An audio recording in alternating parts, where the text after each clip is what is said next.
So development of heart இதில் வந்து மீசன்கைமல் cells அப்படி சொல்லிட்டு ஒரு செட் ஆஃப் செல்ஸ் இருக்கு. இந்த செல்ஸ் வந்து கார்டியோஜெனிக் ஏரியாவில் லொக்கேட் ஆயிருக்கு. இந்த மீசன்கைமல் செல்ஸ் எல்லாம் சேர்ந்து கார்டியோஜெனிக் கார்ட்ஸ் ஃபார்ம் பண்ணும். இந்த கார்டியோஜெனிக் கார்ட்ஸ் வந்து get canalised to form 2 endothelial heart tubes.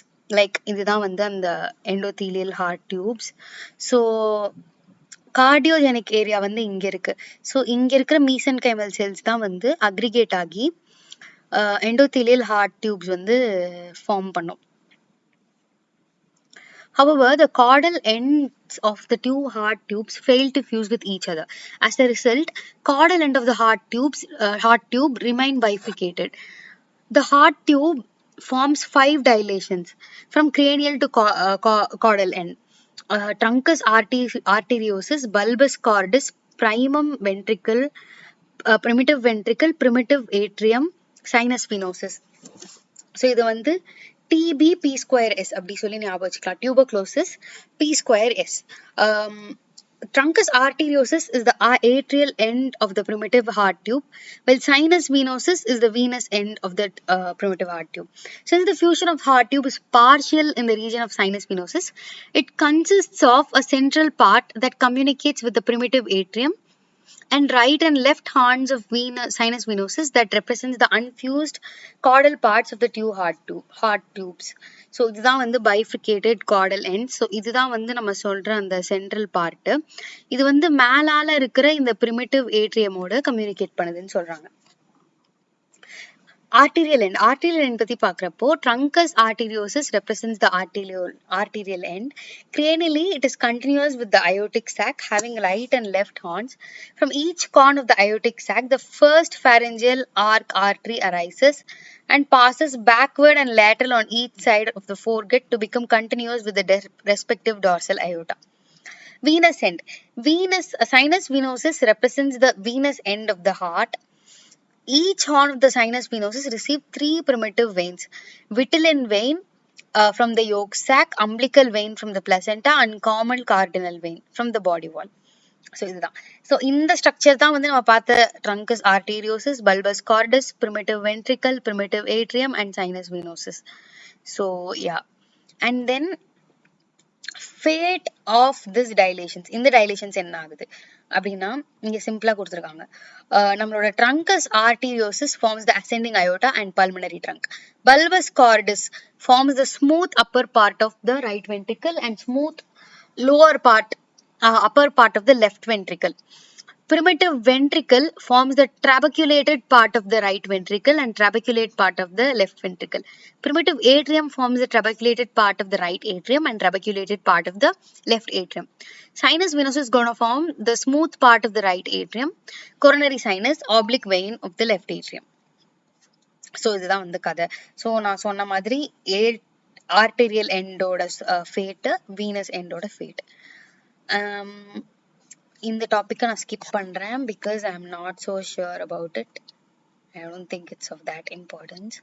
அடுத்து கார்டியக் வால் பார்த்தோம்னா அதில் 3 லேயர்ஸ் இருக்கு: endocardium, myocardium and epicardium. So endocardial heart டியூப்ல இருந்து வந்து எண்டோதீலியல் ஆஃப் த ஹார்ட் டியூப்ல இருந்து எண்டோகார்டியம் ஃபார்ம் ஆகுது. மயோ எபிகார்டியல் மேண்டில் வந்து மயோகார்டியம் ஃபார்ம் ஆகுது. இந்த மயோ எபிகார்டியல் மேண்டில்ன்றது இங்க இருக்கு. ஸோ இது வந்து மயோகார்டியம் ஃபார்ம் பண்ணுது. அண்ட் தென்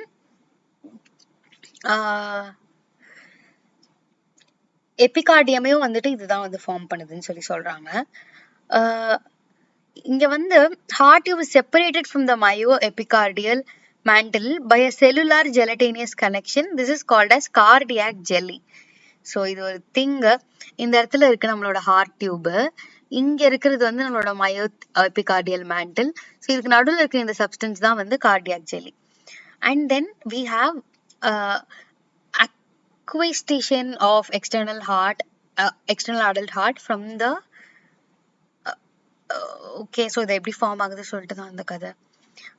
டெவலப்மெண்ட் ப்ராக்ரஸ் ஆகிறப்போ நம்மளோட ஹார்ட் வந்து பல்பஸ் கார்டஸும் primitive ventricle-ம் ரேப்பிடா வளரும் dorsal to the pericardial cavity. இதோட 2 எண்ட்ஸும் ஃபிக்ஸ்டா இருக்கும். ஸோ நடுவில் இருக்கிற இந்த ஒரு போர்ஷன் வந்து it invaginates to form a U-shaped cardiac loop. This cardiac loop mainly involves bulbous cordis forming the cephalic limb and primitive venosus forming the caudal limb. அதனால இது வந்து ஒரு bulboventricular loop அப்படின்னு நம்ம சொல்றோம். Initially, the bulboventricular loop is suspended from the dorsal wall by a pericardial sac. இதை வந்து நம்ம dorsal mesocardium சொல்றோம். ஆனா கொஞ்ச நாளுக்கு அப்புறம் இதுல வந்து ஒரு சைனஸ் ஃபார்ம் ஆகும். இந்த இடத்துல இருக்கிற மாதிரி இந்த ஒரு சைனஸ் ஃபார்ம் ஆகும். ஸோ இந்த சைனஸ் ஃபார்ம் பேர் தான் வந்து டிரான்ஸ்வர்ஸ் பெரிகார்டியல் சைனஸ். இந்த சைனஸ் ஃபார்ம் ஆனதுக்கு அப்புறம் பல்போவென்ட்ரிகுலர் லூப் வந்து கொஞ்சம் ஃப்ரீ ஆகும் லைக் பெரிகார்டியல் கேவிட்டியில. ஆனா பிரிமிட்டிவ் ஏட்ரியமும் சைனஸ் வெனோசிஸும் பெரிகார்டியல் கேவிட்டிக்கு வெளியே செப்டம் டிரான்ஸ்வர்சம்ல எம்பர்ட் ஆகி தான் இருக்கும். பிரிமிட்டிவ் ஏட்ரியமும் சைனஸ் வீனஸும் ஒரு பாயிண்ட்ல வந்து செப்டம் டிரான்ஸ்வர்சம்ல இருந்து ஃப்ரீ ஆனதுக்கு அப்புறம் they to enter the pericardial cavity and occupy the posterior-superior position of the ventricle. இதுதான் ரொம்ப முக்கியம். posterior-superior position of the ventricle. இந்த ஹார்ட் டியூப் வந்து இப்ப எஸ் ஷேப்ட்ல வந்து இருக்கு. ஸோ நம்ம இங்க பார்த்தோம்னா தெரியும் like this is the S shaped heart tube. நம்மளோட இதுதான் வந்து அந்த விஷயம். ஸோ இது வந்து ஒரு போஸ்டெரோ சுப்பீரியர் ஆஸ்பெக்ட்ல வந்து இருக்கு. இதுதான் வந்து primitive atrium and sinus venosus. Bulboventricular sulcus வந்து டிசப்பியர் ஆகுது. பல்பஸ் கார்டஸ் அண்ட் primitive ventricle வந்து ஒரு காமன் சேம்பர் ஃபார்ம் பண்ணுது. ஏட்ரியல் சேம்பர் வந்து ட்ரங்கஸ் ஆர்டீரியோசிஸ்க்கு பின்னாடி இருக்கிறது, அது எக்ஸ்பேண்ட் ஆகுது. இதனால வந்துட்டு இது கொஞ்சம் ஃபார்வர்டாகவும் லேட்டரலாகவும் ப்ரொஜெக்ட் ஆகுது. கிளினிக்கல் பார்த்தோம்னா டெக்ஸ்ட்ரோகார்டியா எல்லா சேம்பர் ஆஃப் த ஹார்ட்டும் வந்து ரிவர்ஸ்டா இருக்கும் லைக் மிரர் இமேஜ் மாதிரி. ரைட் லெஃப்ட்ல லெஃப்ட் ரைட்ல. எக்டோபியா கார்டஸ் வந்து ஹார்ட் வந்து தொராக்ஸ்க்கு வெளியே இருக்கும் இந்த மாதிரி. Development of various chambers.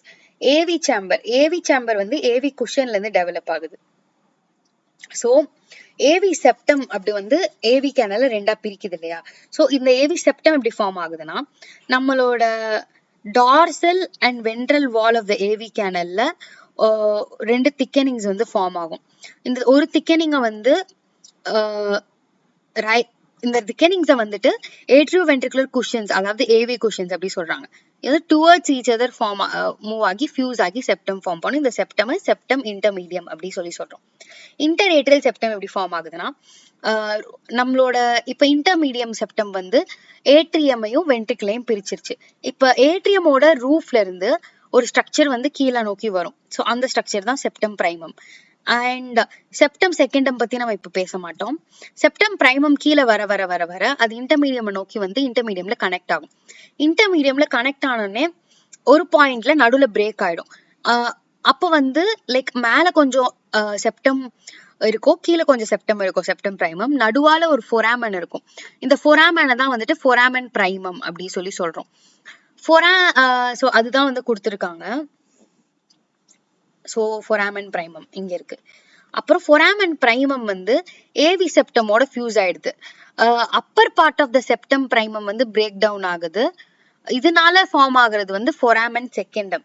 So ஃபோராமன் செகண்டம் வந்து இந்த ஒரு ஃபோராமனை தான் வந்து ஃபோராமன் செகண்டம் அப்படி சொல்றாங்க.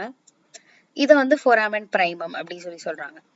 இதுக்கப்புறம் என்ன ஆகும் அப்படின்னா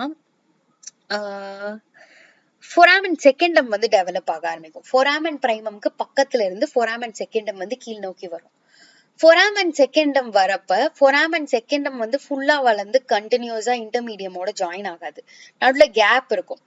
ஃபோராமன் செகண்டம் வழியா போய் நம்மளோட ஃபோராமன் பிரைமம்க்கு நடுவுல ஒரு கேப் இருக்குல்ல, நம்மளோட ஃபோராமன் பிரைமம் இருக்குல்ல. ஸோ அந்த ரீஜனை தான் வந்துட்டு நம்ம ஃபோராமன் ஓவேல் அப்படி சொல்றோம். பிசியாலஜிக்கலா இது ஒரு பாயிண்ட்ல வந்து ஃபியூஸ் ஆயிடுது. இது எப்படி ஃபியூஸ் ஆகுது அப்படின்னா வந்துட்டு பிளட் வந்து ரைட் ஏட்ரியம்ல அக்யூமுலேட் ஆறப்ப இது வந்து it pushes the septum primum towards the left and foramen ovale opens and blood flows from right atrium to the left atrium. When blood flows from the right atrium to the left atrium, flap of septum primum moves away and there is no obstruction to the blood flow. பர்த்துக்கு அப்புறம் blood வந்து லங்ஸ்ல இருந்து வரும் and pressure வந்து right ஏட்ரியமோட left ஏட்ரியம்ல அதிகமா இருக்கும். லெஃப்டோட pressure வந்து ரைட்டோட ப்ரெஷரோட அதிகமா இருக்கு. ஸோ இதனால என்ன ஆகும் அப்படின்னா செப்டம் பிரைமம் வந்து ரைட்டை நோக்கி புஷ் பண்ணுது. ஸோ இதனால it it becomes like continuous with the septum secundum and then it closes. So அதுதான் fate of venosus.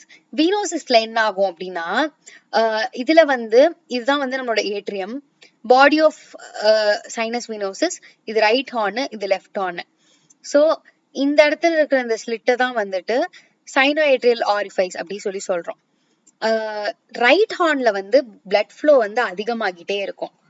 அதனால ஒரு பாயிண்ட்ல லெஃப்ட் ஹார்ன் வந்து ரிக்ரெஸ் ஆக ஆரம்பிச்சிடும். Opening of sinus venosus into the atrium shifts to the right. So இது வந்து கொஞ்சம் க்ளோஸ் குட்டியாக ஆரம்பிக்குதா. ஸோ இது ஷ்ரிங்க் ஆயிடும். அதனால இது வந்து பெருசா இருக்கும், இது ஷ்ரிங்கா இருக்கும். இது வந்து கொரோனரி சைனஸ் ஃபார்ம் பண்ணுது. இது வந்து நம்மளோட சுப்பீரியர் வீனா கேவா, இன்ஃபீரியர் வீனா கேவா வந்து ஃபார்ம் பண்ணுது. ஸோ இதுதான் வந்து கொடுத்துருப்பாங்க. இந்த கம்யூனிகேஷன் ஸோ இங்க கொடுத்துருக்காங்க பாருங்க. Because of left to right shunts developing between the primitive veins, most of the blood is drained into the right horn of cyanosis venesis. Shunting நடக்கிறனால லெஃப்ட்ல விட்டுட்டு ரைட்ல வந்து ட்ரெயின் ஆகுது. இதனால left horn becomes smaller. Because of this changes, opening of sinus atrium shifts to the right and becomes vertical. So அதை தான் சொல்றாங்க, நான் சொன்னதே தான். Absorption of sinus venosus. Foramen formation of interatrial septum க்கு அப்புறம் right horn and body of sinus venosus are absorbed into the right atrium so that SVC and IVC and coronary sinus now open into the right atrium. இந்த அப்சார்ப்ஷனுக்கு அப்புறம் valves வந்து each அதரை வந்து ஒன்னுக்கு ஒன்னுல இருந்து separate பண்ணும். இது வந்து நான் கொஞ்சம் ஸ்கிப் பண்ணியிருக்கேன் இப்போதைக்கு. And then formation of interventricular septum. இது ரொம்ப ஈஸி. நம்மளோட வென்ட்ரிக்ல வந்து ஒரு பிரமிடல் ஷேப்டு கோனிக்கல் ஷேப் பிளாஸ்கா நம்ம இமேஜின் பண்ணிக்கிட்டோம்னா இதுல 3 பார்ட்ஸ் வந்து செப்டம் ஃபார்ம் பண்றதுக்கு ஹெல்ப் பண்ணும். ஒன்னு வந்து மஸ்குலர் பார்ட், இன்னொன்னு வந்து மெம்பரேனியஸ் பார்ட், இன்னொன்னு வந்து பல்பார் பார்ட். மஸ்குலர் பார்ட் வந்து ஃப்ளோர்ல இருந்து மேல நோக்கி வளரும். வளர்ந்து ஏவி குஷன்ஸோட லெவல் வரைக்கும் வந்து போகும். It forms the muscular part of the septum. It is present in the oblique plane and upper margin is concave. Bulbar part வந்து develops from the left and right bulbar ridges. Conical partல இருந்து common ventricular chambers, the 2 ridges வந்து வரும், like right and left bulbar ridges. இவங்க எல்லாம் வந்து each other நோக்கி grow பண்ணுவாங்க to form the bulbar part of the IV septum. So இந்த இடத்துல பார்த்தோம்னா இதுதான் வந்து பல்பார் பார்ட், இதுதான் வந்து மஸ்குலர் பார்ட். இது ரெண்டுக்கும் நடுவில் இங்க ஒரு பார்ட் இருக்குல்ல, ஸோ இந்த பார்ட்டை தான் வந்து மெம்பரேனஸ் பார்ட்னு சொல்லி சொல்லுவோம். இந்த இடத்துல நம்மளோட ஃபியூஸ்டு ஏவி குஷன்ஸ் வந்து தெரியுதா. ஸோ இது வந்து ப்ராலிஃபரேட் ஆகிறப்ப இதுல இருந்து செல்ஸ் வந்து இதை நோக்கி மூவ் ஆகும். ஸோ இந்த செல்ஸ் வந்து இங்க வந்து இந்த போர்ஷனை வந்து கவர் பண்றப்போ நமக்கு மெம்பரேனஸ் பார்ட் வந்து ஃபார்ம் ஆகுது. ஸோ இதுதான் வந்து விஷயம். ஃபேலட்ஸ் டெட்ராலஜி அப்படின்னு சொல்லிட்டு ஒன்று இருக்கு. It is very important. Fallot's tetralogy அப்படின்னா is a condition occurs due to combinations of 4 cardiac anomalies: pulmonary stenosis, overriding aorta, IV septal defect, and hypertrophy of the right ventricle. The resultant right to left shunting of the blood leads to cyanosis. Fallot's tetralogy is the commonest congenital cyanotic heart disease. இதுல இருந்து என்னென்ன வருது? Pulmonary stenosis, overriding aorta, IV septal defect and hypertrophy of the right ventricle. இத வந்து PIOH அப்படி சொல்லி ஞாபகம் வச்சுக்கலாம்.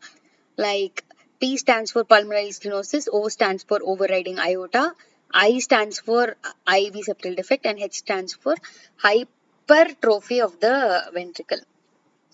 So நான் சொன்னதுதான் இதுலயும் கொடுத்திருப்பாங்க. Aorticopulmonary septum வந்து I'm skipping it for right now, and the valves are not that important, so we are letting it go. That's it about development of heart. So this set of videos only cover the very important stuff. இதுல வந்து the complete things கிடையாது, and that is a prerequisite note. Should be given like in the very first, but then yeah.